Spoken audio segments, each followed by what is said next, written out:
Salut les devins, c'est Saiki, on se retrouve pour une vidéo brève mais de news et informative concernant Super Dragon Ball Heroes. Je vous reprécise à nouveau que le prochain épisode de cet animé promotionnel sortira le 15 septembre 2021. Je me permets également de vous faire la précision, parce que j'ai vu qu'il y avait pas mal d'amalgames sur le sujet, que cet épisode 17 n'a été décalé qu'une seule fois, parce que je vois plein de personnes dire mais c'est trop, l'épisode n'arrête pas d'être décalé, il était prévu pour début août, puis ensuite pour mi-août, puis pour fin août, maintenant septembre, et en septembre il le redécale. Non, il n'y a jamais eu tout ça, faites attention, parce qu'il y a plein de chaînes YouTube, de pages Facebook, etc., surtout du côté non francophone, qui n'arrêtent pas de balancer des bêtises concernant Super Dragon Ball Heroes à l'appel. Il n'y a eu qu'un seul décalage de date pour cet épisode numéro 17 de la Big Bang Mission. Au début il était prévu officiellement pour le 12 septembre, puis ensuite il a été décalé pour le 15 septembre. Donc ça change pas grand chose, même si on aurait préféré l'avoir le 12. En tout cas, on a a priori des spoilers pour cet épisode-là, étant donné que le 16 septembre, le lendemain de la sortie de l'épisode, il va sortir la Big Bang Mission numéro 10 au Japon, donc l'épisode numéro 17 devrait être là pour en faire la promotion, c'est quand même le but de cet animé,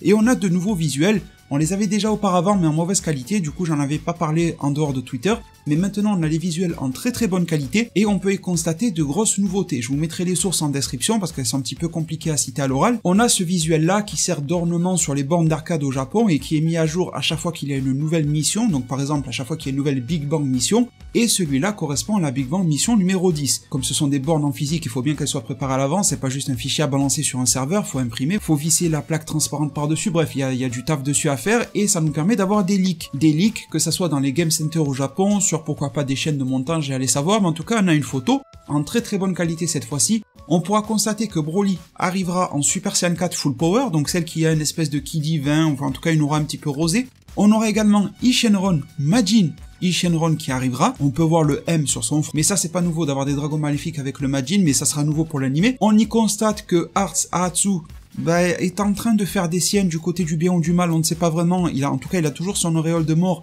et il va avoir de plus en plus d'importance. Kamba, qui était présumé sur l'image en mauvaise qualité comme étant un SSJ God, n'est pas un SSJ God, il est en SSJ 3, et le clou du spectacle, c'est le fait que Goku Black, Rosé et Gogeta, on sait déjà qu'ils vont s'affronter très bientôt, et probablement même dans l'épisode 17, mais on a de nouvelles informations par-dessus, c'est qu'ils évoluent tous les deux vers de nouvelles transformations. Alors pour Gogeta, on en était plus ou moins sûr, parce que le visuel en mauvaise qualité restait explicite à son sujet, mais on a la confirmation maintenant pour Gogeta, il va évoluer, et c'est le cas de le dire, vers le Super Saiyan Blue évolué, le SSJ Blue Shinka, donc c'est la forme issue de Vegeta. On le constate grâce à son aura et à ses pupilles au niveau des yeux, extrêmement similaire à celle de Vegeta. Je me pose la question de pourquoi ne pas avoir fourni une version hybride de Gogeta qui serait mi-SSJ Blue évolué, mi-Ultra Instinct, pourquoi pas avec l'Ultra Instinct Omen, pour pas avoir un personnage trop cheaté avec l'Ultra Instinct maîtrisé. Peut-être que ça va se retranscrire dans sa manière d'esquiver, et non pas sur ses attraits physiques comme ses pupilles ou son aura, pourquoi pas. Mais bon, pour le moment, ils ont l'air d'aller à fond vers la case SSJ Blue évolué. Pourquoi pas, c'est Dragon Ball Heroes, je m'attends à ce qu'ils fassent un Gogeta Ultra Instinct Omen plus tard, un Gogeta Ultra Instinct maîtrisé plus tard, bref.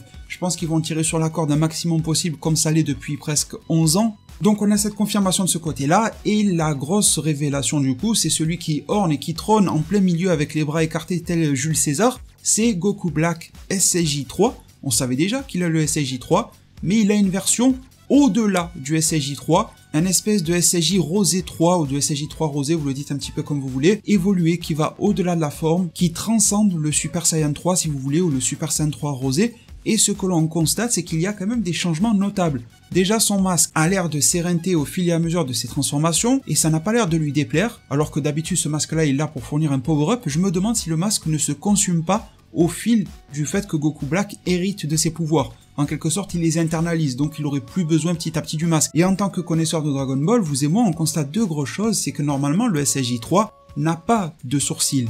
Et là, il en a. Les sourcils sont de retour, alors qu'en SSJ 3, il les avait pas. Ils sont de retour, donc c'est assez atypique, mais aussi, on remarque que le contour, les bordures si vous voulez autour de ses yeux, ressemblent énormément à celles du Super Saiyan 4. Un petit peu à l'instar du SSJ 3 Full Power de Kamba, là on semble avoir quelque chose d'un petit peu au-dessus du SSJ 3 Full Power, à savoir une forme, comme ils le disent en japonais, au-delà du SSJ 3. Donc un vrai entre-deux entre le 3 et le 4, Goku Black semble être à mi-chemin entre les deux pour de bon. Je pense qu'il faudrait le comprendre dans le sens où il y a le SSJ 3, ensuite il y a le SSJ 3 Full Power qui vient maximiser les pouvoirs du 3 sans outrepasser la transformation, ensuite ils viennent de nous introduire au-delà du SSJ 3 qui pourrait se comprendre comme avant le SSJ 4, donc ils partagent des traits physiques communs aux deux formes, des sourcils, les pupilles, mais les cheveux longs du SSJ3, puis ensuite on a le SSJ4, et le SSJ4 ensuite Full Power, sachant que nous avons la version du SSJ4 Full Power version DBGT, et la version SSJ4 Full Power dépassement des limites avec l'aura rosée, un petit peu comme un rituel de SSJ God,